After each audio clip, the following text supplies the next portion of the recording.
భద్రాద్రి శ్రీ సీతారామచంద్ర స్వామివారి దేవాలయమునకు అత్యంత సమీపంలో నిర్మించిన నూతన వసతి గృహాన్ని ఆదివారం ఉదయం రాష్ట్ర వ్యవసాయ మార్కెటింగ్ శాఖ మంత్రులు తుమ్మల నాగేశ్వరరావు లాంఛనంగా ప్రారంభించారు.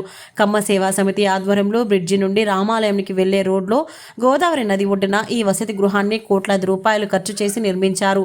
దాతల సహకారంతో నిర్మించిన ఈ వసతి గృహాన్ని ప్రారంభించిన అనంతరం మంత్రి తుమ్మల నాగేశ్వరరావు మాట్లాడుతూ రాష్ట్రంలో ఉన్న దాతల సహకారంతో అనేక కష్టాలు పడి ఈ వసతి గృహాన్ని నిర్మించారని, నిర్మించిన కమిటీ సభ్యులందరికీ అభినందనలు తెలియజేసినట్లు తెలిపారు.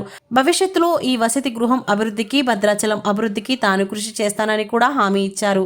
ఈ సమావేశంలో ఉమ్మడి ఖమ్మం జిల్లా ఎమ్మెల్సీ తాతా Madhu, A Jagadish, Chava Lakshminarayana, Mothukuru Veeraiah, home needs Ramarao, P Satyanarayana, Parimi Srinivasarao, Abbuneni శ్రీనివాస్తో పాటు పలువురు పాల్గొన్నారు.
అదేవిధంగా ఇంకెవరైనా దాతలు ఉన్నా కానీ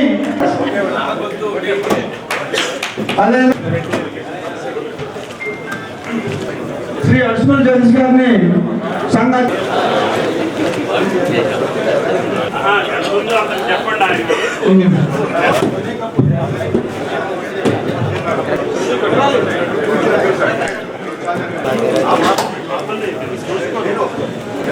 భరత్ కుమార్ గారు పాల్గొంచారు.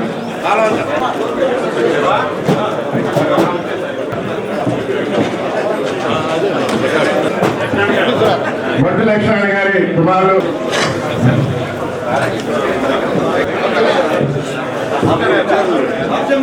శ్రీ తుమ్మలాస గారి పేరు కూడా ఉంది.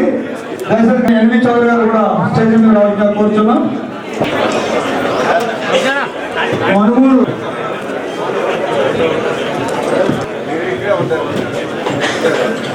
ఒక సాఫ్ట్వేర్ ఇంజనీర్ తో పోటీ పడి జీతాలు తెచ్చుకున్న సందర్భం ఈ రాష్ట్రంలో, ఈ ఉమ్మడి రాష్ట్రాల్లో ఉన్నాయి.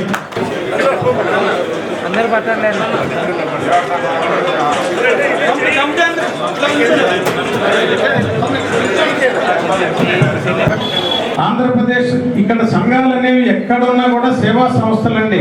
కమ్మ సంఘాలను ఎక్కడ పెట్టినా కుల సంఘాలను ఎవరు అనరు. ఎందుకంటే సమాజం మొత్తం మెచ్చే విధంగా ఈ దేశంలో సేవా కార్యక్రమాలు చేసే అంటే కమ్మ సంఘాలే. అది కాకతీయ పేరు ఏదన్నా కావచ్చు. స్కాలర్షిప్లు ఇస్తే 20-25% మిగిలిన కులాల మొత్తానికి స్కాలర్షిప్లు ఇచ్చేది కమ్మ సంఘాలే ఈ దేశంలో. అలాగే వ్యవసాయ సదస్సులు పెట్టినా, బ్లడ్ డొనేషన్ క్యాంపులు చేసిన, అగ్రికల్చర్ సదస్సులు పెట్టినా. మళ్ళీ నాకు ఈ ప్రభుత్వంలో అవకాశం వచ్చింది. తప్పకుండా భద్రాద్రి సంబంధించినటువంటి సమస్యలు తోటకూర చెప్పారు. వాటన్నింటినీ పరిష్కారం చేసే శక్తి ఆ శ్రీరామచంద్రుడు నాకు ఇస్తాడని, గతంలో ఇచ్చినటువంటి శక్తికి మించి ఈ కాలంలో కూడా నాకు అవకాశాన్ని ఇవ్వాలని చెప్పి ఆ దేవుడిని ప్రార్థిస్తూ, ఇది పుణ్యక్షేత్రం, శ్రీరాముడు నడయాడినటువంటి ప్రాంతం.